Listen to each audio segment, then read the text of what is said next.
Et bonsoir à toutes et à tous, on est très heureux de vous retrouver comme chaque soir pour votre émission info sur LN24. Bienvenue dans le Monde Orient, salut Jim. Salut Nico, on est parti pour une heure de décryptage info, pour un tour d'horizon des images qui ont marqué l'actualité mais aussi les réseaux sociaux, sans oublier notre grand invité avec qui on terminera cette émission. Pour notre dossier actu du soir, Nico, direction New York. Oui, avec l'analyse d'un discours choc, celui de Donald Trump qui règle ses comptes et je suis gentil avec l'ONU et l'Europe, avec des attaques violentes contre l'immigration et le climat, notamment un discours qui a même parfois ressemblé à un one-man show. On en parlera avec deux experts dans un instant. Et puis Jim, retour aussi dans le Monde Orient sur les images fortes qui ont marqué l'actualité aujourd'hui. Oui, avec ce soir dans l'arrêt sur image d'Alexandre Gérard. Tout d'abord, ce grand rassemblement à Namur pour un emploi de qualité. On verra aussi ce changement de ton, ce changement d'attitude de Donald Trump concernant l'Ukraine. Et puis ces images, regardez-les, elles vont arriver. Ce typhon dévastateur en Asie, plus de 2 millions de personnes évacuées, de nombreux morts et des images à couper le souffle. On verra ça tout à l'heure avec Alex. Et puis Nico,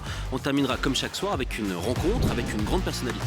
Oui, il est l'un des romanciers les plus lus. Chaque année, Michel Bussy est de retour avec son tout dernier livre, Les Ombres du Monde. Le maître du polar reconstitue cette fois l'un des pires épisodes de l'histoire, le génocide rwandais. C'est à la fois dramatique et passionnant. Il sera avec nous dans le Monde Orient juste après 22h30. Oui, et puis c'est pas tout, On terminera évidemment avec Marie-Jean Riès et son scroll, avec ce soir, évidemment, quelque chose d'assez particulier. Cette chasse aux Pokémon, toute particulière aux États-Unis, puisque les Pokémon, dans les images que vous allez voir, sont tout simplement des migrants. C'est Marie-Jean Riès qui aura la lourde tâche de vous donner de meilleures explications que ce que je viens de faire, évidemment. Oui, effectivement. Bienvenue dans le Monde Orient. Et on commence tout de suite avec le grand dossier du jour. On ouvre le 22h10 Actu.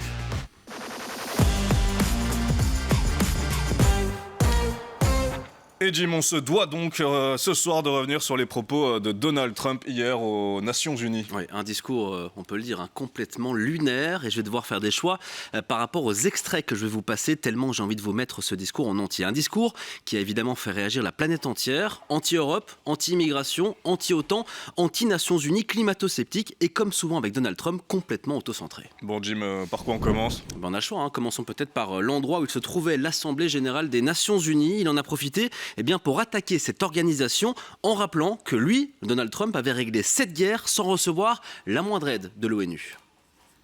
Very honored to have done it. It's too bad that I had to do these things instead of the United Nations doing them. And sadly, in all cases, the United Nations did not even try to help in any of them. I ended 7 wars, dealt with the leaders of each and every one of these countries, and never even received a phone call from the United Nations offering to help in finalizing the deal. Et il a été plus loin, le président américain, en utilisant notamment ce qui s'est passé au moment de son arrivée. Regardez ces images assez dingues, il faut le dire. L'escalator aux Nations Unies qui tombe en panne. Le président américain et la première dame doivent donc s'arrêter et doivent monter les marches. Et ça lui permet de glisser cette affaire dans ses attaques. All I got from the United Nations was an escalator that on the way up stopped right in the middle. If the First Lady wasn't in great shape, she would have fallen. But she's in great shape. We're both in good shape. We both stood. And then a teleprompter that didn't work. These are the two things I got from the United Nations, a bad escalator and a bad teleprompter. Thank you very much. On en rigole, mais c'est un peu à l'image de son discours, on peut le dire, un ton moqueur, des pics aussi par-ci par-là, et on a presque l'impression, vous l'avez dit, tu l'as dit Nico, de voir un spectacle de stand-up plutôt qu'un président américain qui s'adresse au monde. Bon, parlons de l'Europe. Oui, parlons-en. L'Europe avec qui le président américain est rarement tendre, il nous a attaqué sur un tas de sujets, notamment 2, parfois avec raison, et on pourra en débattre, notamment notre position concernant la guerre en Ukraine. Écoutez. And Europe has to step it up. They can't be doing what they're doing. They're buying oil and gas from Russia while they're fighting Russia. It's embarrassing to them, and it was very embarrassing to them when I found out about it, I can tell you that. But they have to immediately cease all energy purchases from Russia. Otherwise, we're all wasting a lot of time. Autre attaque contre notre continent, c'est ce qu'on a beaucoup entendu du côté de l'extrême droite américaine, mais aussi du côté de l'extrême droite européenne, c'est évidemment l'immigration. Il a accusé tout d'abord les Nations Unies de financer cette immigration, et puis il a surtout prévenu l'Europe. Écoutez. It's time to end the failed experiment of open borders. You have to end it now. See, I can tell you, I'm really good at this stuff. Your countries are going to hell. Et puis par rapport à un autre dossier qu'on a évoqué dans le Monde Orient en début de semaine concernant la reconnaissance de la Palestine, eh bien le président américain, il suit tout simplement le narratif israélien en s'en prenant aux pays qui ont reconnu l'État palestinien ou ceux qui comptent le faire. Le Hamas peut nous dire merci pour cette reconnaissance unilatérale. Parole de président américain. We can't forget October 7th, can we? Now, as if to encourage continued conflict, some of this body is seeking to unilaterally recognize a Palestinian state. The rewards would be too great for Hamas terrorists for their atrocities. This would be a reward for these horrible atrocities, including October 7th, even while they refuse to release the hostages or accept a ceasefire.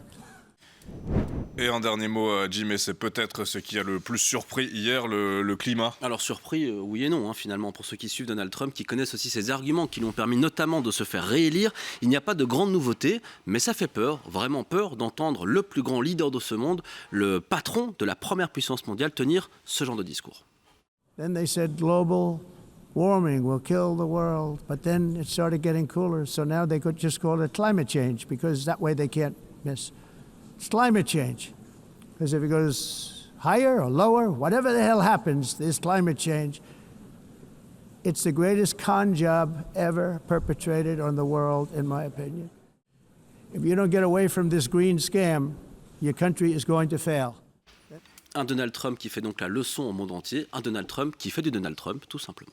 Merci Jim, et justement deux invités avec nous ce soir pour en parler de ce Donald Trump qui fait du Donald Trump. Vincent Bricard, qui est chercheur à l'université de Liège, qui est spécialiste de la politique étrangère aux États-Unis, et puis un visage qu'on connaît bien en Belgique et aussi sur LN24. C'est l'économiste Bruno Coleman qui est avec nous. Bruno Coleman qui est un grand observateur de la vie politique américaine et d'ailleurs auteur d'un tout nouveau livre qu'on va voir à l'écran, Donald Trump, le spectre d'un fascisme numérique. C'est aux éditions Antémis. Bonsoir à tous les deux. Merci d'être présents ce soir dans le Monde Orient. Bruno Coleman, avant d'entrer dans les détails, on va le faire bien sûr. Est-ce que vous êtes surpris de ce discours de Donald Trump tant sur le fond que sur la forme? Je vais y arriver. Non, je suis aucunement surpris. Et le risque, c'est de ne pas prendre cet homme au sérieux. Je pense qu'il a un plan, qu'il y a beaucoup plus de structure dans ce qu'il dit et fait qu'on l'imagine. Nous, on banalise évidemment parce qu'on isole chaque élément, mais on n'a encore rien vu. On n'a encore rien vu si dans les 3 ans qui suivent sa présidence, et peut-être celle de son fils pour les 4 années suivantes, on voit des guerres apparaître. Peut-être que nous serons en guerre d'ailleurs avec les États-Unis. Un choc financier majeur, un effondrement du dollar, il ne faudra pas s'étonner. Ce n'est que le début d'un bouleversement géopolitique qui, à l'aune de nos existences, peut-être même du siècle qui vient de s'écouler, est tout à fait extraordinaire. Vincent Bricard, on parle quand même d'un discours complètement fou, complètement lunaire, complètement extravagant quand même, vu d'ici. Au final, c'est à l'image de Donald Trump et c'est ce qu'on retiendra aussi, même si on va bien sûr revenir sur le fond aussi. Alors oui, tout à fait. Et en fait, c'est à l'image de Donald Trump parce que ce n'est pas comme les autres discours que ses prédécesseurs ont prononcés à l'AGNU, à l'Assemblée Générale des Nations Unies. En fait, ce qu'il faut savoir, c'est que généralement, lorsque un président américain prononce un discours à l'Assemblée Générale des Nations Unies, c'est un discours où on met en avant un modèle américain de respect de l'état de droit, respect des droits de l'homme, respect du libre-échange, de bonne gouvernance, etc., etc. Là, on a eu un modèle de promotion de la souveraineté, promotion de la lutte contre l'immigration, de critique des Nations Unies. Donc c'est totalement atypique. Et ce qui est d'autant plus atypique, c'est que dans ce discours, on a retrouvé des caractéristiques du Trumpisme. C'est-à-dire qu'on met en avant que le modèle qui est mis en avant par l'Amérique de Trump, c'est le meilleur modèle. Donc c'est un modèle où l'Amérique de Trump, et non pas l'Amérique de manière générale, mais vraiment l'Amérique de Trump, elle est unique et elle est supérieure par l'exemple qu'elle donne à l'international. Et c'est un exemple d'une démocratie illibérale qui est totalement atypique vis-à-vis de la position des États-Unis à l'Assemblée Générale des Nations Unies. Ouais, Bruno Coleman, on a quand même l'impression d'avoir un président américain qui était venu aussi pour régler ses comptes. Vous l'avez ressenti aussi un petit peu comme ça ou pas du tout ? C'est-à-dire qu'il a une vision qui colle à son slogan, Make America Great Again, c'est-à-dire qu'il a une vision isolationniste, c'est l'exceptionnalisme américain qu'il veut promouvoir, et donc il considère, comme vous l'avez dit très justement, que tout autre modèle en fait est défaillant. Et ce qui règle des comptes, en fait, d'abord il n'aime pas l'Europe, parce que l'Europe a la mauvaise conscience des États-Unis. On a traversé 2000 ans de lutte territoriale, religieuse, que sais-je. Et parce qu'on réglemente beaucoup aussi. Oui, mais les Américains sont une nation très jeune et amnésique finalement, et on leur rappelle ce qu'ils n'ont pas pu être parce qu'ils n'existaient pas encore. Et puis en fait finalement, il n'aime rien d'un ordre établi. Il veut en fait pousser le libéralisme à son extrémité, c'est-à-dire jusqu'à la quasi-privatisation de l'économie. C'est-à-dire que chaque agent économique, capitaliste ou travailleur, doit être livré à lui-même pour essayer de donner le meilleur de lui, dans une très vieille logique d'ailleurs calviniste, sachant que les Américains sont à la base des protestants. Ouais, Vincent Bricard, vous étudiez en permanence la politique étrangère américaine. Je vais être un peu cash. À quel point c'est embarrassant quand même pour les Américains de voir un président Donald Trump, même si c'est lui, arriver comme ça aux Nations Unies. Vous l'avez rappelé, normalement, le président américain, il donne plus ou moins la voie à suivre aux pays du monde entier. Là, ils se disent quoi, les Américains, selon vous et je ne pense pas qu'il y en ait beaucoup qui aient vu ce discours, notamment. C'est pas leur genre. Alors, je ne suis pas dans la tête des Américains, mais il est certain que c'est embarrassant parce que Donald Trump a réalisé un discours comme si il s'adressait en fait au Congrès, comme s'il s'adressait à ses électeurs. En fait, on se serait cru à un discours de l'État de l'Union. Or, là, il se trouvait face à ses pairs. Au monde entier, hein. Oui, au monde entier, en plus. Donc, on se pose la question de savoir si Donald Trump et les rédacteurs de son discours n'ont pas confondu l'audience, parce que là, il a été dans un modèle de donneur de leçons. Juste un mot, parce qu'il a parlé d'un prompteur qui était cassé, donc beaucoup disent, alors il a des conseillers, mais souvent c'est lui qui écrit aussi ses propres discours. Au vu de ce qu'il a dit, à mon avis, tout venait de la tête de Donald Trump. Oui, ça c'est certain. Mais d'ailleurs, pour revenir là-dessus, c'est un peu facile de critiquer l'état des infrastructures des Nations Unies à partir du moment où, sous sa présidence, il a coupé le budget alloué aux Nations Unies. De la même façon que c'est très facile de critiquer le fonctionnement des Nations Unies à partir du moment où les États-Unis bloquent toute décision, par exemple pour le cas de la guerre à Gaza, ou pour, par exemple, le fonctionnement de l'Organisation mondiale du commerce, où ils ne respectent pas les règles et ils empêchent la nomination de tel ou tel juge pour faire en sorte que l'institution soit totalement paralysée. Donc c'est très facile de critiquer quelque chose qu'on a soi-même contribué à mettre dans un état déplorable. Mais c'est vrai que, Bodo Coleman, on connaît le Donald Trump qui fait des discours devant ses supporters, devant un public acquis. Là, on a quand même un Donald Trump devant les Nations Unies en train de faire, honnêtement, il y avait quand même quelques passages dignes d'un one-man show. Ça dit quoi, ça ? Je pense qu'il incarne la première puissance mondiale et il considère que le reste du monde est chaotique. Et finalement, c'est une vieille tradition américaine de considérer que les États-Unis sont une terre promise pour ceux qui la méritent et que finalement, le reste du monde doit être en chaos pour purifier les États-Unis. Mais peut-être un point, qu'en pensent les Américains ? Et c'est que moi, j'ai étudié aux États-Unis, j'ai beaucoup d'amis américains ou beaucoup de Belges qui travaillent là-bas. Plus aucun Américain n'ose parler de Trump. Les gens arrêtent quand ils en parlent, ils mettent leur téléphone débranché dans une autre pièce parce que c'est une dictature digitale qui s'installe là-bas. Et il y a eu plusieurs interventions de secrétaires d'État qui ont dit, voilà, si les Américains critiquent Israël, que sais-je, on va retirer le passeport. Ils se savent épier. Et donc, aujourd'hui, quand même de manière discrète on pose des questions, les Américains ne veulent plus en parler. Ils ont peur. Et la surveillance numérique qui est en fait assurée par l'alignement de Trump avec tous les patrons de la tech conforte cet état d'anxiété. D'où justement ce titre de votre livre. Oui, c'est un pré-fascisme digital numérique. On se souvient de ces images de tous ces patrons de la tech qui étaient presque à se prosterner aussi devant Donald Trump. Vincent Bricard, en quelques mots, est-ce qu'on peut parler de guerre culturelle avec ce discours-là ? On va entrer dans les détails petit à petit, mais on a vu des attaques sur nos valeurs européennes, sur les valeurs des Nations Unies, sur l'immigration, sur le climat aussi. Est-ce qu'on parle de guerre culturelle selon vous ? Alors, on peut parler de guerre culturelle dans le sens où il y a vraiment une lutte ouverte et affichée de l'administration Trump contre les modèles traditionnels qu'on retrouve en Europe, mais ailleurs également. En fait, ce qu'il faut bien prendre en compte, et là, vous avez abordé vraiment des sujets différents, et ils fonctionnent également selon des logiques différentes, mais si on prend le cas de l'environnement, ne serait-ce que ça, pour revenir sur la question de la terre promise, là, on est dans une logique d'une vision qui est consumériste, propre à la culture américaine selon laquelle la terre est un produit, une ressource inépuisable à exploiter pour faire croître la réussite de l'individu.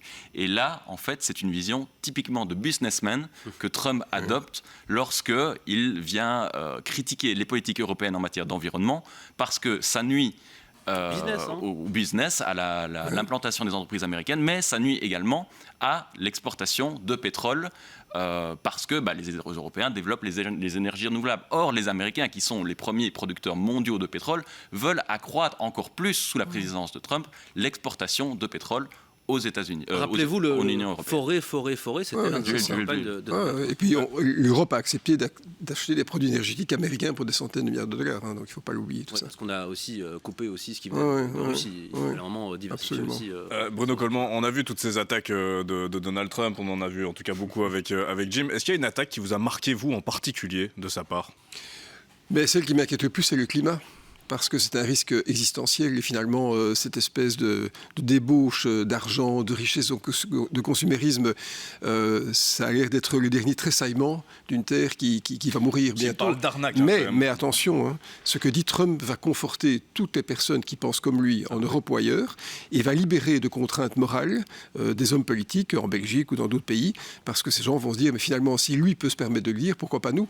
Et donc je pense qu'il y a un risque très très très important de contamination, de fertilisation politique de ce message dans d'autres pays et ça va vraiment miner l'Europe. D'ailleurs, l'Europe pourrait se désagréger suite au fait que Trump ne la reconnaît pas comme une entité homogène, ne fût-ce que sous l'angle politique, mais veut des accords bilatéraux avec certains pays. Donc on est, nous, à grand risque dans les prochaines années qui vont venir. Mais est-ce que ce discours, selon vous, il sonne la fin du leadership américain ? Non, pas du tout. Je pense que le leadership américain va être renforcé et que nous allons, nous, Européens, être déclassés, que ce soit financièrement, monétairement, économiquement.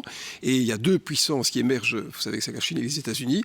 Nous ne sommes rien par rapport à eux. Les Américains coupent les ponts avec l'Europe qu'ils n'aiment pas et nous allons devoir absorber toute la surproduction chinoise à des conditions de dumping, comme c'est déjà le cas maintenant. Donc l'Europe, qui n'a pas de politique industrielle, est complètement à côté de la plaque. Et finalement, en Europe, on devrait faire une chose, c'est demander à Mme von der Leyen de partir et de mettre M. Draghi à sa place pour les 4 ans qui restent. Je ne suis pas sûr que... Alors, M. Draghi, il a remis un rapport de compétitivité, bien sûr, mais je ne suis pas sûr qu'il pourra comme ça, s'il prend la place... Non, mais d'accord, mais enfin, on est très mal pris politiquement pendant 4 ans. Oui. Vincent Bricard, vous vouliez réagir Oui, et je dirais même qu'on est dans pas à la fin du leadership américain, non, au contraire, on est dans une reconfiguration. Celui-ci change de nature et ça a été initié par Trump durant son premier mandat, mais là, maintenant, c'est explicite, c'est assumé. On est face à un nouveau modèle américain et toutes les critiques de Trump ne vont pas uniquement contre l'Europe, mais ils vont également contre, par exemple, le président du Brésil, Lula, contre le maire de Londres, etc., qui représente des modèles alternatifs. Il a dit qu'il instaurait la charia à Londres. C'est ça, exactement. Ce sont des modèles alternatifs. Qui est totalement idiot. Et comme vous l'avez dit, c'est une guerre culturelle contre les modèles qui ne sont pas son modèle de son Amérique. Après, Bruno Coleman, ce qui est assez dingue avec Donald Trump, c'est qu'il y a toute une série de mensonges ou de contrefaits, et puis de temps en temps, il y glisse comme ça de certaines vérités, ou en tout cas certaines réflexions, notamment sur l'immigration. Est-ce qu'il n'a pas raison, malgré tout, quand on voit ce que ça peut créer dans nos sociétés, de ne pas avoir une vraie politique d'immigration crédible et réaliste, sans pour autant jouer sur la peur, si on reste vraiment très factuel sur ce côté-là? Mais il n'a pas de politique d'immigration, il ne veut plus d'immigration. Même, il parle de nous, là. Il dit vos pays vont devenir un enfer. Il répond à une population de boomers qui n'aiment pas l'immigration pour des raisons morales, que sais-je, ou historiques, et donc ça fait plaisir à beaucoup de personnes qui n'aiment pas l'étranger. Donc il attise quelque part les haines les plus intimes qu'on peut avoir. C'est un véritable danger, mais vous allez voir que ce message va être transposé, parce qu'en Europe, dans 4 ans, on peut avoir plusieurs pays européens qui soient dirigés par la droite ou l'extrême droite. Il suffit de penser à la France et à l'Allemagne, et donc ce genre de message va se banaliser. Et c'est très intéressant, vous parlez de beaucoup de mensonges. En fait, le problème, c'est qu'on ne connaît plus la vérité ou ce qui est faux, et ce que Trump fait, c'est comme George Orwell dans 1984, il n'écrit pas le futur, il réécrit le passé. Et donc il rend les Américains, qui sont déjà amnésiques, encore plus amnésiques, et dans l'espoir d'un passé mythique qu'ils n'ont jamais connu. Vincent Bricard, là où il vise peut-être juste, c'est probablement sur la guerre en Ukraine. Le président américain dit avoir découvert il y a 2 semaines que des pays européens continuent d'acheter du gaz russe tout en prenant des sanctions contre cette même Russie. Est-ce que l'Europe doit passer à la vitesse supérieure ? L'Europe fait déjà beaucoup. En fait, je considère personnellement qu'il a obtenu énormément de l'Union européenne et des pays européens. C'est-à-dire qu'il a réussi à obtenir que les pays européens se réarment, il a réussi à obtenir que les Européens financent le soutien à l'Ukraine, il a réussi à obtenir des Ukrainiens que ceux-ci acceptent de venir à la table des négociations, même s'il y a une cessation de territoire, qu'on signe sur les minéraux, etc. Donc, les Européens ont déjà fait beaucoup. Pour ce qui est du gaz et du pétrole, concrètement, c'est dans la même logique. C'est uniquement un prétexte qui est mis en avant pour que vous achetez toujours du gaz russe, il faut tout acheter à la place du pétrole américain. C'est juste un enrobage pour faire réagir les Européens à se dire « Ah oui, il a peut-être raison ». Bruno Coleman, en quelques secondes, ça marche ou pas, ce genre de tactique, selon vous, sur les Européens? Mais bien sûr, ça marche. On a cédé devant Trump sans aucune mesure de rétorsion. Bien sûr, ça a complètement marché. Il a gagné sa négociation avec quasiment tous les pays. Bon, bien sûr. On va vérifier ça dans la deuxième partie d'émission. On va poursuivre ces discussions, s'intéresser quand même aux conséquences, Nico, de ce discours. Oui, et notamment s'intéresser à la réaction de notre ministre des Affaires étrangères, Maxime Prévost, qui parle d'un discours déroutant et affligeant. Restez bien avec nous dans Le Monde Orient. On revient d'ici une petite minute.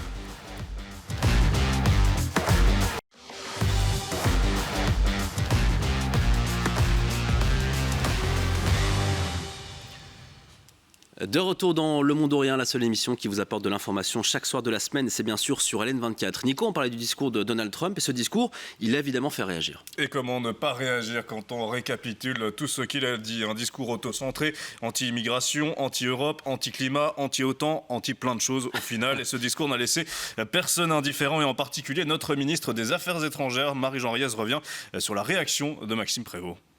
Donald Trump n'a pas mâché ses mots hier et Maxime Prévost non plus. Il a réagi juste après le discours du président américain au micro de nos confrères de la RTBF. Écoutez-le. Assez déroutant, sur certains aspects affligeants, quand je pense notamment à ce déni du changement climatique ou à ce procès qui est fait aux Nations Unies. Alors le ministre des Affaires étrangères a quand même trouvé du positif dans le discours de Donald Trump. Il a cité notamment la lutte contre le trafic de drogue. Et puis Maxime Prévost est revenu sur la diplomatie un peu erratique de Donald Trump. Il a rappelé que la politique a besoin de prédictibilité et de sécurité. Aujourd'hui, au niveau international, ce n'est plus vraiment le cas. Vincent Bricard, affligeant, déroutant. Est-ce qu'il y a un mot qui colle mieux que l'autre pour décrire Donald Trump aujourd'hui? Honnêtement, il n'y a plus de mots pour décrire ce qui est en train de se passer au niveau des États-Unis. Au niveau de la politique de Donald Trump qui est extrêmement erratique, et comme on l'a dit, les relations internationales ont besoin normalement de stabilité, de prédictibilité, et c'est d'ailleurs pour ça que les Nations Unies ont été mises en place, c'est pour créer de la prévisibilité. Or Trump, lui, justement, détruit tout ça. Pourquoi? Parce qu'au final, dans ce nouveau rapport de force, les États-Unis sont plus puissants, ils sont dominants, c'est la première puissance.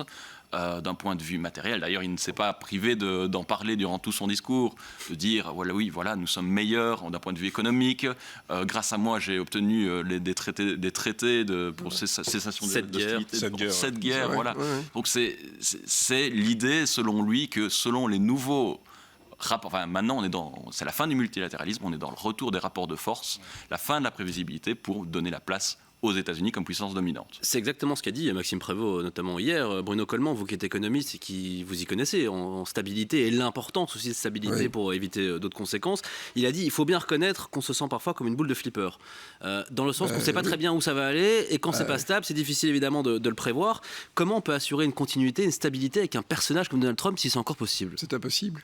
C'est impossible parce que les Américains apprennent dès leur plus jeune âge l'expérimentation, l'essai-erreur. Mais vous savez, la Belgique est très mal prise en cette histoire. D'abord, le centre de l'OTAN est à Bruxelles, donc on peut parler du climat, mais on ne parle pas trop de l'aspect militaire.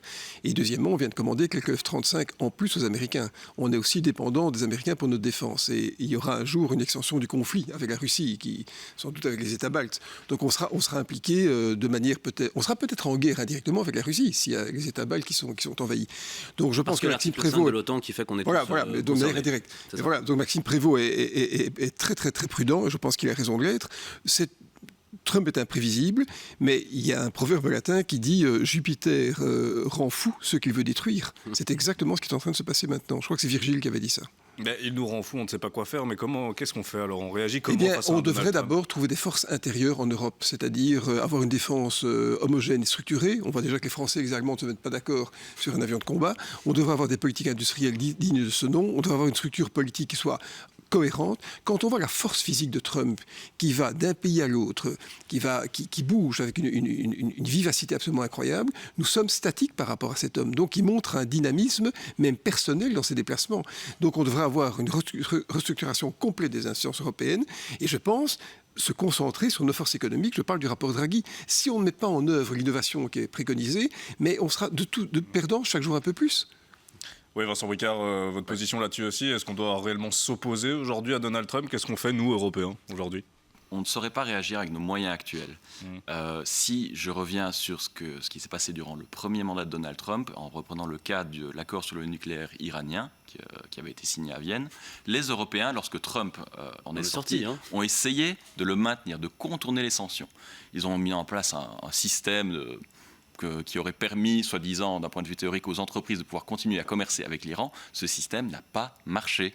Ils ont essayé de faire, en plus, à la place, une espèce de coalition pour le multilatéralisme. Cette coalition n'a pas tenu. Donc, les Européens n'ont pas les moyens de lutter avec les compétences actuelles de l'Union européenne et même, comme on l'a dit, avec leur division face à une telle Amérique qui est imprévisible. Et donc, Bruno Coleman, si je vous entends bien tous les deux, aujourd'hui, on ne peut rien faire d'autre que faire ce que vous décrivez dans votre livre, c'est-à-dire, par rapport au patron de la tech, se prosterner en espérant qu'à un moment, il change de regard, il s'attaque à quelqu'un ou quelque chose d'autre. Trouver des forces intérieures à l'Europe pour être un continent plus ou moins crédible. C'est quoi, c'est l'IA par exemple? Investir dans des domaines clés pour être compétitif? Dans la chimie, dans les télécommunications, il y a plein de domaines dans lesquels on peut investir. Vous savez, les Américains n'ont pas pris la place qu'on aurait pu prendre par hasard. Ils ont un niveau d'innovation et un niveau de dominance et des économies d'échelle que nous ne possédons pas. Tant qu'on reste fragmenté et un peu désunis, on n'arrivera nulle part. Ouais, après, juste pour vous contredire un tout petit peu, parce que là on est fragmenté et désunis, parce qu'on est l'Union européenne, on n'est pas une union d'un seul pays, on n'est pas une union fédérale. Donc il y a le risque aussi, les États-Unis, c'est un pays. Mais les États-Unis, ce sont des États qui se sont unis. Donc c'est un pays qui est plus fragile qu'on l'imagine. Et nous avons des pays qui se sont réunis. Mais donc on n'a pas déployé, alors qu'on a le même nombre d'habitants que les États-Unis, on n'a pas déployé la force économique qu'on aurait pu déployer. Ça, c'est certain. Vincent Bricard, il faut aussi nouer de nouvelles alliances. C'est aussi les termes de Maxime Prévost, notre ministre des Affaires étrangères. Oui, et ça, c'est clair qu'il faut chercher, comme j'en ai parlé, essayer de trouver des alternatives. Donc, en fait, il faut bien se dire que les Européens ne sont pas seuls. On a d'autres démocraties dans le monde, on a le Japon, on a le Brésil, on a l'Inde également, que Trump a également beaucoup critiqué. Parce qu'elle continuait à acheter du pétrole russe également. Donc on va voir. Voilà, à juste titre, mais toujours pour dire que les Européens ne sont pas seuls. Mais le problème, c'est que c'est facile de dire qu'il faut de nouvelles alliances pour Maxime Prévost quand on sait à quel point les Européens, et la Belgique en premier lieu, on est dépendant des Américains pour notre défense. On est dépendant d'eux au niveau de notre matériel. On est dépendant d'eux d'un point de vue économique. On a très peu de marge de manœuvre. Donc oui, dans un monde idéal, il faudrait de nouvelles alliances, mais pour l'instant, on en est très, très loin. Bruno Coleman, peut-être un dernier mot quand même, parce qu'on s'est dit la même chose, qu'on a vu les images ensemble, Nico et moi, en direct. On a vu des chefs d'État morts de rire, qui applaudissaient, qui faisaient des photos, qui prenaient même des selfies avec le président américain en fond. Qu'est-ce que ça nous dit aussi de la force de persuasion, autant sur le fond que sur la forme de Donald Trump aujourd'hui? Je pense que d'abord, ils sont très cons. Je suis d'accord avec vous sur le coup. Et deuxièmement, ils vont peut-être rire, mais rire jaune dans le futur. Donc tout ça relève du show le plus complet. Mais ce n'est pas un show. C'est une rupture dans l'ordre mondial. C'est ça qu'il faut comprendre. Et le pire, c'est en fait de banaliser ces événements, de s'étonner, de s'émouvoir, puis de passer à autre chose. Non, tout ça fait partie d'un immense changement, d'une révolution qu'on peut quasiment qualifier de copernicienne. Parce que le monde occidental, qui était caractérisé par l'Europe et les États-Unis, est aujourd'hui scindé en deux parties. Ouais, Vincent Bricard, vous inquiétez de voir des mini-Trump pulluler comme ça dans l'Union européenne, s'inspirer finalement de ce genre de comportement, de politique, en se disant, écoutez, ça peut peut-être marcher chez moi, dans mon pays? Mais on le voit déjà partout. C'est ce que j'allais vous dire. Tous les politiciens maintenant se rendent compte qu'être un peu plus populiste et avoir la vérité n'est plus un rapport avec la vérité un peu bizarre, oui, mais c'est ce qui marche maintenant. En Belgique, mais pas seulement, dans tous les pays européens. Et même tous les discours de Trump qui critiquent les politiques d'immigration de l'Union européenne, c'est typiquement pour favoriser l'émergence de ces mouvements qui sont pro-Trump en Europe. Avec aussi des relais, notamment dans le monde de la tech. On pense à Elon Musk. Oui, et puis même en Belgique, quand j'entends qu'un parti francophone veut s'opposer aux Antifa, et c'est un mot qui n'existe pas en Belgique, c'était simplement emprunté à l'algorithme. Je vous renvoie à notre débat d'hier soir, parce qu'on en a parlé justement sur les mouvements antifascistes, justement. Merci à tous les deux, et à bientôt évidemment sur LN24. Nico, le monde orient, ça continue en images. Oui, avec une image d'abord, pour changer, celle de Donald Trump et de sa spectaculaire volte-face sur l'Ukraine. Les images aussi de ce super typhon qui a fait des ravages en Asie et qui a provoqué l'évacuation de plusieurs millions de personnes. Et puis retour chez nous avec cette marche pour un emploi de qualité et plus de 8000 manifestants qui ont défilé à Namur. Tout ça, c'est dans l'arrêt sur image et c'est signé Alexandre Gérard.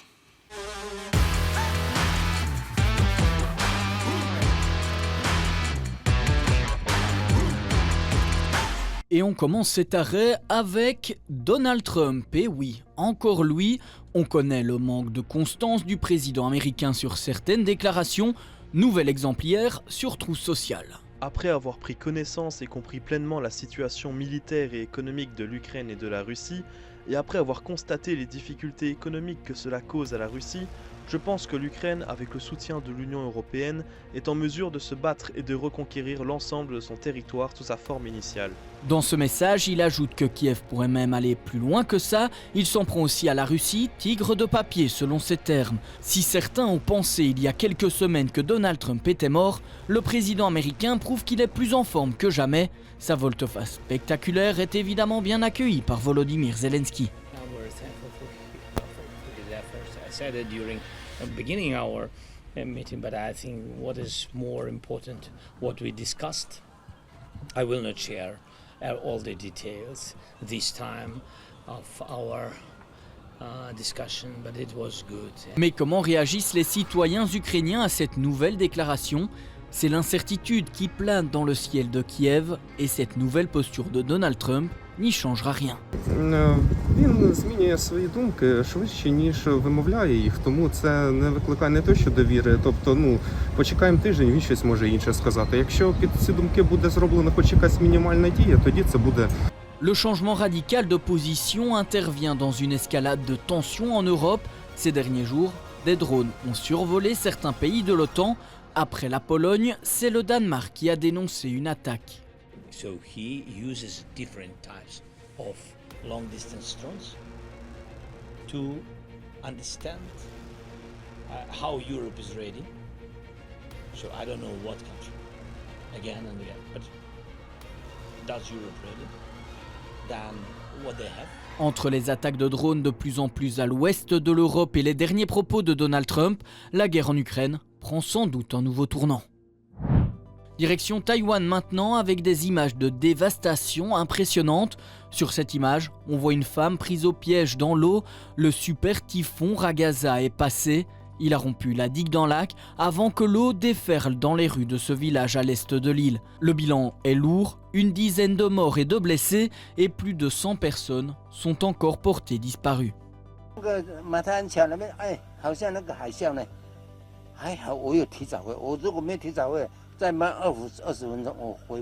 La nuit dernière, le super typhon est passé sur Hong Kong.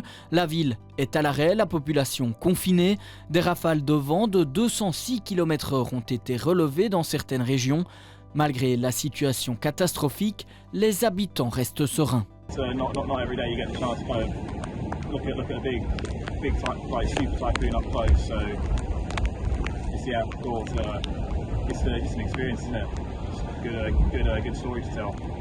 Ragasa menace toute la région, les autorités chinoises se préparent à son passage. Ça pourrait faire des dégâts dans le sud-est. Près de 2 millions de personnes ont été évacuées, soit près de 2 fois la population de la région bruxelloise. Et puis, dernier arrêt, non pas à Bruxelles, mais à Namur. Ce matin, ils étaient entre 8 et 10 000 manifestants dans la capitale wallonne.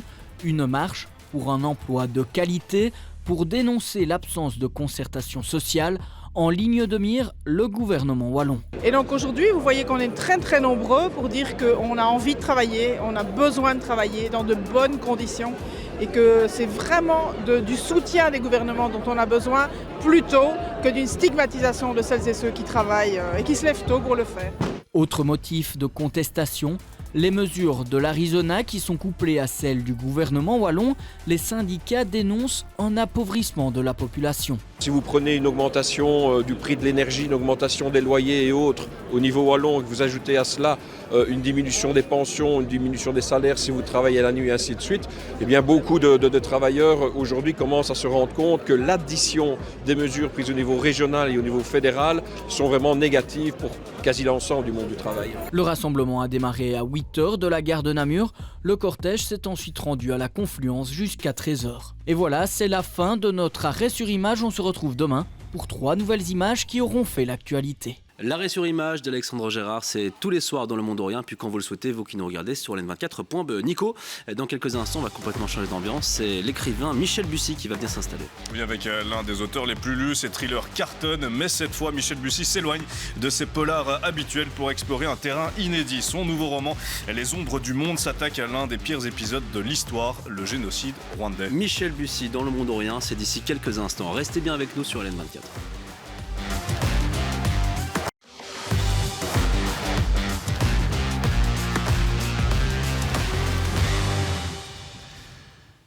De retour dans Le Monde Orient, toujours évidemment avec Nicolas Pipin, que je ne lâche pas. Nico, oui, je suis toujours là, non, toujours. Pas, Nico, place à notre grand invité pour terminer cette émission, place à la règle de 3 de Michel Bussy.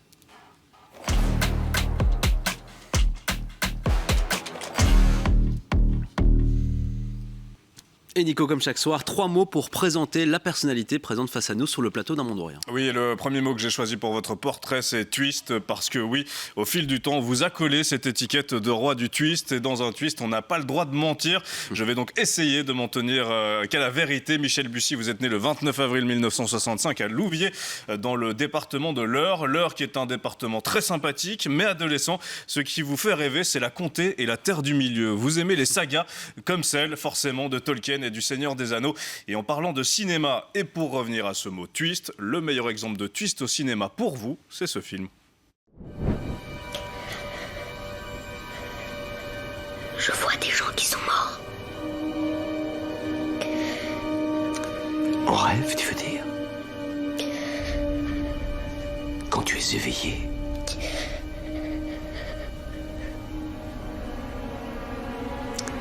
Tu vois des morts dans des tombes, des cercueils. Non, ils vont et ils viennent comme n'importe qui. Film culte, évidemment. Ton deuxième mot, Nico, c'est... Alors, on a l'exemple du twist parfait. Hein. Pour ceux qui connaissent la fin, c'est un extraordinaire twist. Exactement. Ouais. Il y en a d'autres, je n'ose pas le dire, mais il y a Seven, par exemple, etc. Il y a d'autres twists un petit peu puissants. Ton deuxième mot, Nico, c'est Millions. Oui, Millions, parce que je n'ai pas eu le temps de les compter, honnêtement, mais je peux vous dire que les ventes de livres de Michel Bussy, ça dépasse largement les 10, voire 12 millions d'exemplaires vendus. 22 livres vendus dans plus d'une trentaine de pays. Michel Bussy est aujourd'hui incontournable en France, en Belgique, bien sûr, comme à l'étranger, et vous n'en revenez toujours pas.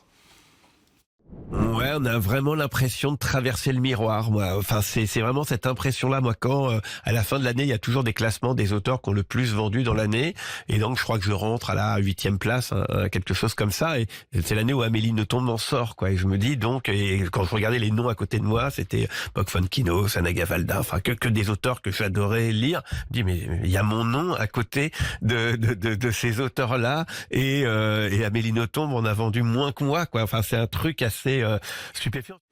Et puis troisième mot, Nico, tout à fait autre chose, c'est génocide. Oui, bien que le polar et le thriller soient vos genres de prédilection, on peut dire que vous êtes aussi un touche-à-tout. Dystopie, science-fiction, aventure historique. Et vous venez cette fois où l'on ne vous attend pas, avec un roman historique et politique poignant, doublé d'un thriller sur le génocide des Tutsis au Rwanda en 1994, que l'on connaît assez mal au fond. Un massacre qui vous a profondément marqué. On va en parler. Entre thriller et grande histoire, ce livre nous plonge dans l'horreur du génocide rwandais. Ça s'appelle Les Ombres du Monde. Bonsoir Michel Bussy. Bonsoir. Je suis très heureux, et Nico aussi, de vous recevoir sur ce plateau. Ce livre que Nico vient de décrire, qui vient de sortir, le voici, Les Ombres du Monde, qui est donc paru aux éditions Presse de Cité. Tout d'abord, est-ce que vous pouvez nous expliquer en quelques mots, malgré tout, l'histoire de ce livre qui mêle, Nicolas rappelé, fiction et réalité? Oui, donc c'est un thriller en fait, hein. C'est un récit, alors je ne sais pas si c'est une histoire d'amour, c'est un récit d'espionnage, c'est un récit d'aventure, puisque mes héros vont devoir survivre dans un contexte particulièrement atroce qui est ce génocide des Tutsis Rwanda.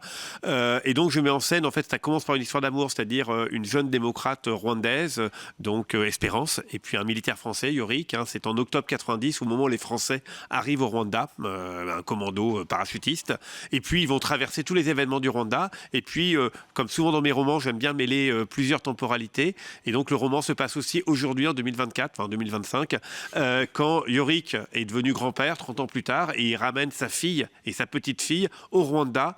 Et donc, il va devoir affronter le passé, les fantômes du passé.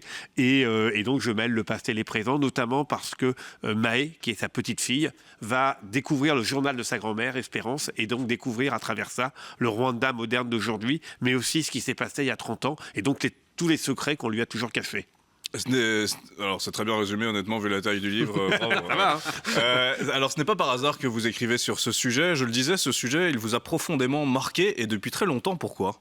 Oui, moi, dans ma vie d'avant d'écrivain, j'étais professeur de géographie politique à l'université de Rouen et j'étais nommé en 94, donc l'année du génocide. Et donc, j'ai continué finalement de travailler sur ce thème du génocide. J'étais notamment spécialiste de la démocratie. En particulier, j'ai encadré des thèses sur la démocratie en Afrique. Et le Rwanda, c'est une sorte de traumatisme du monde d'après la chute du mur de Berlin, puisqu'à l'époque, on pensait que le monde allait devenir démocratique en Chine, à l'Europe de l'Est, en Afrique. Et donc, on a poussé, le Rwanda était un peu un pays modèle où on s'est dit, au Rwanda, ça va marcher. On va pouvoir, quelque part, imposer la démocratie. Et finalement, ça s'est terminé avec un génocide et 1 million de morts. Et donc, ça a évidemment traumatisé la communauté internationale. Et ça a sans doute marqué durablement, d'ailleurs, la diplomatie internationale en se disant, attention, on met les pieds parce que on ne sait jamais jusqu'où une élite corrompue qui veut garder le pouvoir, jusqu'où elle est prête à aller. Et c'est vrai qu'on va en parler de ces responsabilités aussi, de notre pays à nous, de votre pays à vous, bien sûr, Michel Bussy. Mais c'est vrai que, je le disais, ça a marqué votre histoire, cet épisode très, très sombre de notre histoire. Mais vous utilisez même ce mot « hanté », ça vous a hanté. Pourquoi ? Alors ça m'a hanté parce que j'étais français, j'avais une trentaine d'années, j'étais citoyen français. Et quand je lisais la presse française à l'époque, on est en 94, et les années qui suivent, la presse française, les prises de parole des politiques français, je me disais, quelque part, il y a quelque chose qui cloche. On nous parlait de double génocide, on nous parlait de la France qui avait, avec cette opération turquoise, qui achève quelque part le génocide, la France est comportée en héros, enfin voilà. Et quelque part, je lisais d'autres articles, les articles anglophones notamment, de la version américaine de ce qui s'est passé, puis surtout aussi des articles de Colette Brackman, qui est une journaliste belge du soir, voilà, et qui présentait une toute autre version. Et là, je me disais quand même, nos dirigeants français ne nous disent pas tout ou sont plutôt dans le déni. Et ça, c'était intéressant avec les étudiants d'étudier ça, mais aussi moi en tant que citoyen. Et donc tout de suite, je me suis passionné pour ces enquêtes, notamment l'enquête autour de l'attentat, puisque le génocide, l'étincelle qui a provoqué le génocide, c'est un attentat, c'est l'avion présidentiel du président rwandais Habyarimana qui était abattu en plein ciel, et quelques heures après, le génocide commence. Et on n'a jamais réellement retrouvé quels sont les commanditaires de cet attentat, et notamment, est-ce qu'il y a une participation française, au moins de mercenaires français à cet attentat. Et ça m'a passionné très vite, parce que c'est un vrai récit d'espionnage. Il y a eu des enquêtes de juges antiterroristes, il y a eu des enquêtes, des contre-enquêtes, des manipulations. Et donc, je me suis dit, ça fait un roman. Déjà, rien que ça fait un roman. Et la vérité, on ne la connaît pas encore, mais j'essaye de mettre plein de pièces du puzzle dans ce roman. Ouais, ça aurait été peut-être intéressant d'avoir les réseaux sociaux à l'époque, même s'il y a beaucoup de mauvaises choses avec ça, mais pour justement tenter de comprendre un petit peu la vérité que vous avez exprimée tout à l'heure, notamment avec ces articles de Colette Brackman. Plusieurs pays n'ont pas réussi à empêcher le massacre. Quelle responsabilité porte notre pays, la Belgique, justement, dans ce génocide des Tutsis au Rwanda ? Alors, la responsabilité belge, elle est plus ancienne, puisque le Rwanda, c'est une colonie belge, hein, et on le sait, hein, c'est les Belges qui ont instauré une différenciation du pays en deux, entre Hutu et Tutsi, et qui ont décidé au début du siècle de dire, voilà, il y aura 15% de la population sera Tutsi, sur des critères assez aberrants, hein, le fait de posséder 9 vaches, ou de faire plus d'1m80, enfin voilà. Donc cette distinction, c'est une invention belge, en fait. Oui, c'est une invention, parce qu'en fait, le Rwanda, c'était un royaume où tout le monde parlait la même langue, hein, le Kinyarwanda, tout le monde parlait le même Dieu, et en fait, alors il y avait des vieilles légendes entre Tutsi et Hutu, mais en fait c'était plutôt des chefferies, enfin, et tout le monde vivait très mélangé. Donc les Belges ont utilisé ça pour créer finalement une petite élite, quelque part, qui permettait de servir de relais au pouvoir colonial. Enfin, c'était une toute petite minorité des Tutsis, parce que la plupart des Tutsis, les pauvres, ils étaient dans les champs et ils travaillaient comme les autres. Et voilà, donc c'était en tout cas 15% de personnes qui vont être un petit peu progressivement honnies par la majorité Hutu, et qui vont servir de bouc émissaire évident à l'indépendance. Donc ça, c'est la responsabilité ancienne de la Belgique. Après, au moment même du déclenchement du génocide, quelque part, les Belges ont réussi à refiler la patate chaude aux Français, qui se sont retrouvés embourbés dans ce conflit du Rwanda, alors qu'à l'époque, les Belges, c'est plutôt les ennemis des génocidaires. Les Belges, ils se sont un peu retirés, et d'ailleurs, au moment du génocide, les génocidaires, les extrémistes Hutus, vont beaucoup accuser la Belgique d'avoir participé à l'attentat. Enfin voilà, ça sera vraiment les ennemis, alors que les Français sont les alliés. Et donc, jusqu'à cet épisode que tous les Belges se souviennent, des 10 paras qui vont être assassinés réellement par les génocidaires parce qu'ils vont protéger la première ministre rwandaise. Et là, évidemment, ça prouve bien que la rupture sera consommée, évidemment, alors que on peut le rappeler, aucun soldat français n'a été tué au Rwanda. Donc, voilà. Qui pose question. Et justement, on va écouter à présent les mots de votre président. On est le 27 mai 2021. Emmanuel Macron visite le mémorial du génocide à Kigali, au Rwanda. Il prononce un discours dans lequel il reconnaît la responsabilité de la France. On l'écoute.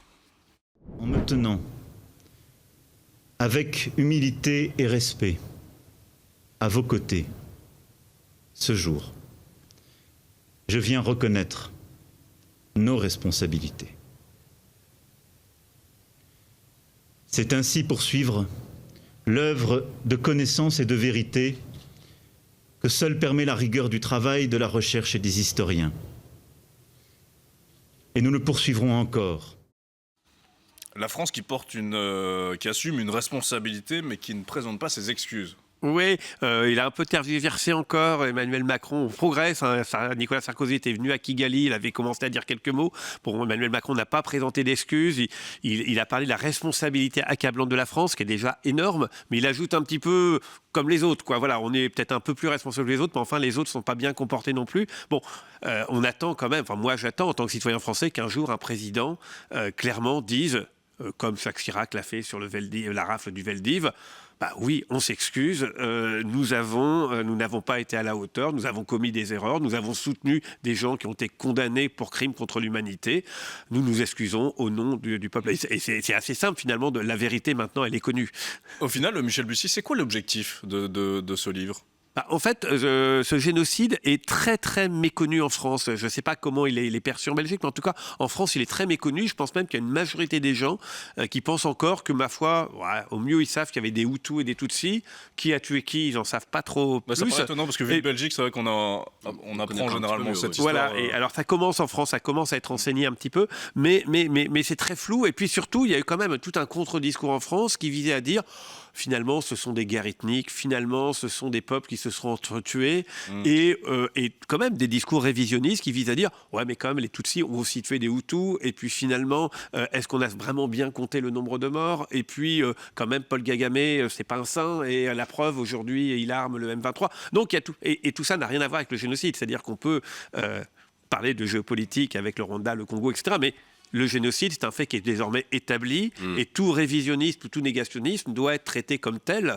Et d'ailleurs, il y a régulièrement dans l'actualité française, on a vu également le procès de Agathe Kazonga, qui est la veuve du président, qui a abouti à un non-lieu, qui a été dénoncé par toutes les associations. Son frère Protet, qui est vraisemblablement le cerveau du génocide, qui devait être enterré à Orléans. Et donc, ça a fait un rassemblement d'idées de 400 génocidaires, en tout cas de proches, avec la tombe qui aurait été une sorte de lieu de commémoration des négationnistes. Bon, donc, on voit que c'est encore très chaud, très vif, parce qu'on a en France un certain nombre de personnes qui ont été très clairement dans le camp des génocidaires. Michel Bussy, on se dit en lisant votre livre que vous avez mêlé fiction et réalité aussi pour tenter peut-être, de rappeler la monstruosité de cet épisode tragique. J'imagine qu'il y a aussi une pression supplémentaire de parler d'un sujet aussi grave, mais j'aimerais qu'on s'arrête sur un film qui nous vient directement en tête quand on parle justement de génocide des Tutsis au Rwanda. C'est Hotel Rwanda. Ce film a suscité aussi quelques polémiques. Alexandre Gérard nous en dit plus et on se retrouve juste après. Connaissez-vous Paul Rusesabagina ? C'est cet homme qui a inspiré le film Hotel Rwanda. L'histoire raconte sa prise en charge de l'hôtel des Mille Collines, un hôtel de luxe. De nombreux Tutsis se cachaient là pour éviter la mort. Et il y a deux versions qui s'opposent. Celle que le film a choisi de raconter, c'est celle d'un homme sauvant des milliers de réfugiés. On nous a abandonnés. Personne ne viendra nous sauver. On ne peut compter que sur nous-mêmes. Ceci est l'histoire vraie d'un homme qui a affronté l'impossible Je refuse de laisser mourir ces gens. pour sauver tous ceux qu'ils pouvaient. Ils disent que vous organisez les massacres. Vous leur direz la vérité, Paul. Je ne leur dirai rien tant que vous ne m'aiderez pas. Grâce à ce film, Paul Rousset-Sabagina a reçu de nombreux hommages, dont la médaille de la liberté par George Bush. C'était en 2005. Oui, mais voilà, ce film, il a aussi reçu son lot de critiques, notamment autour de ce personnage qui serait plus cynique. Il aurait fait payer les chambres et rançonnait les réfugiés.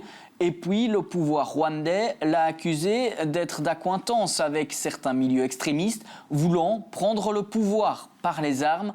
D'ailleurs, il a été arrêté il y a 5 ans par le Rwanda et il a été jugé coupable de terrorisme. Il purge actuellement une peine de 25 ans de prison. Michel Bussy, il nous reste vraiment une vingtaine de secondes. Vous avez déclaré ceci: je crois qu'on n'a pas encore eu de très grands films sur le génocide au Rwanda, que ce soit en France ou ailleurs. Il y a eu Hotel Rwanda, mais qui est un film qui a été très discuté sur le fond. Donc effectivement, il manque encore l'équivalent de la liste de Schindler pour le génocide du Rwanda. Adapter votre livre en film, c'est quelque chose qui vous trotte en tête, vous ? J'adorerais, ça serait un rêve absolu. Il faut de gros moyens, il faut beaucoup d'humanité, du courage. Mais effectivement, que ce soit mon livre ou un autre livre, je pense qu'il manque effectivement ce livre très grand public, parce qu'il y a eu la liste de Schindler, etc. Et c'est vraiment les très grands films, très grand public, qui à un moment donné font entrer un conflit dans une autre dimension. Moi, quand j'étais petit, je me rappelle la série Holocauste, et elle a vraiment marqué. Il y a eu un avant et un après dans la connaissance de la Shoah. Et qui rappelle la monstruosité des faits aussi. Bien sûr. Il y avait Shooting Dogs aussi qui était pas mal. Shooting Dogs, qui est moins connu. Aussi au Rwanda. Michel Bussy, merci beaucoup d'avoir été avec nous ce soir. Je rappelle ce roman, Les Ombres du Monde.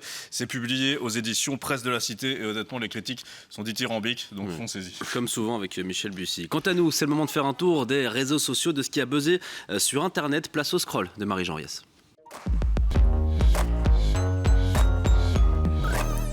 Et salut Marie, pour commencer ce scroll, tu nous parles d'une vidéo du département de sécurité intérieure américain qui fait polémique, on peut le dire.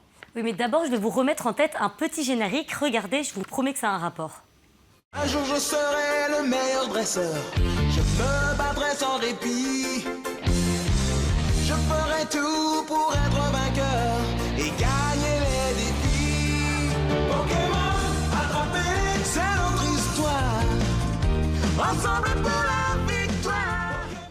Voilà, si vous avez été jeune comme moi au début des années 2000, ça vous a forcément rappelé des souvenirs, Pokémon. Maintenant, regardez la vidéo qu'ont posté les comptes X et TikTok de la sécurité intérieure américaine, c'était hier.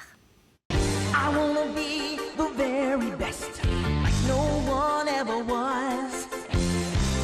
To catch them is my real test, to train them is my cause. Pokemon, gotta catch 'em all. It's you and me, I know it's my destiny. Pokemon, oh, you're my best friend. Voilà la même chanson version anglaise, sauf qu'au lieu d'attraper des Pokémon, eh bien, ce sont des migrants. Ils ont même refait des cartes Pokémon avec les têtes des personnes arrêtées. La vidéo cumule 63 millions de vues. Certains trouvent ça très original, d'autres très flippant. Surtout que l'administration américaine n'en est pas vraiment à son coup d'essai. Vous vous rappelez peut-être déjà, en février, la Maison-Blanche avait publié une vidéo reprenant les codes de l'ASMR. Et à mon avis, on n'arrive pas au bout de nos peines puisque l'administration affirme avoir déjà expulsé ou fait fuir 2 millions de clandestins depuis janvier. Je ne sais plus quoi dire. On revient en Europe, Marie, sur les réseaux sociaux. Des influenceurs, des chanteurs et des politiques vont bientôt embarquer direction Gaza. Oui, c'est l'opération Thousand Madlin for Gaza, un mouvement citoyen qui a pour but d'ouvrir un canal humanitaire vers Gaza. Plusieurs flottilles ont pris ou prendront le départ de plusieurs ports européens, avec à leur bord des citoyens de plusieurs pays, dont des Belges. Vous voyez ici le rappeur Youssef Swatz et même l'ancienne ministre Bénédicte Linard. Regardez. Bonjour à tous, j'ai rejoint la Thousand Madlins Flotilla qui s'apprête à partir à Gaza dans quelques jours. C'est la première fois qu'une députée belge rejoint une flottille. C'est extrêmement important politiquement, ce n'est pas juste un symbole. Alors ces bateaux vont rejoindre d'autres bateaux déjà partis dans le cadre d'une autre opération. On peut d'ailleurs déjà suivre leur voyage sur les réseaux sociaux. Et cette nuit, ils ont d'ailleurs affirmé avoir été la cible d'une attaque de drone. Et pour terminer ce scroll, Marie, rappelez-vous, nous avions eu la prophétie de la fin du monde. C'était le 21 décembre 2012. Eh bien, le TikTok des chrétiens évangéliques a désormais sa date du fin du monde. Et attention, c'est aujourd'hui. Oui, et si demain vous arrivez au travail et que certains de vos collègues ont disparu, pas de panique, c'est juste le début de la fin du monde. En tout cas, d'après les chrétiens évangéliques de TikTok qui affirment donc depuis des semaines que tout va commencer par un grand enlèvement de tous les vrais croyants. Regardez. I truly believe with all my heart we will be raptured during Feast of Trumpets this year. Someone else is going to get her. I'm catching a flight to heaven in September anyway. Oh, I need the car. I prayed and I asked God, whenever the rapture happens, can you please just arrange things where I can be home with my family when it happens? About 4 hours later, I was fired. Et ce grand enlèvement était censé se produire entre hier et aujourd'hui. Je vous cache pas qu'aujourd'hui, il y avait quand même quelques déçus sur TikTok. Unfortunately, I woke up this morning and I was not raptured. I definitely thought I would be.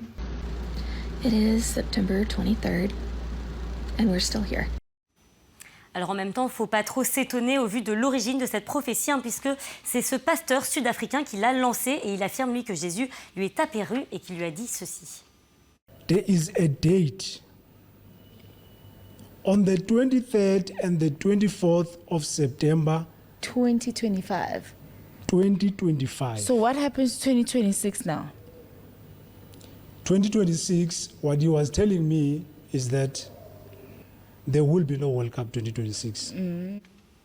Alors, si vous aussi vous rêvez de Jésus et qu'il vous dit qu'il n'y aura pas de Coupe du Monde en 2026, c'est pas tellement à l'église que je vous conseille d'aller, mais on ne sait jamais, on verra demain si moi je suis là. Merci beaucoup Marie. Le scroll, c'est tous les soirs dans Un Monde Orient et puis quand vous le souhaitez sur ln24.be. Bon bah Nico, on se retrouve déjà demain pour un nouvel épisode du Monde Orient. Oui, avec la journaliste, essayiste, romancière Titiou Lecoq qui a beaucoup écrit pour défendre la cause des femmes. Elle publie un nouveau livre, La vie ressemble à ça, et elle sera donc avec nous demain. Merci Jim. Merci Nico, merci à toutes les équipes. Merci à Richard Deville pour la préparation de cette émission. Le Monde Orient revient demain soir 22h sur LN24.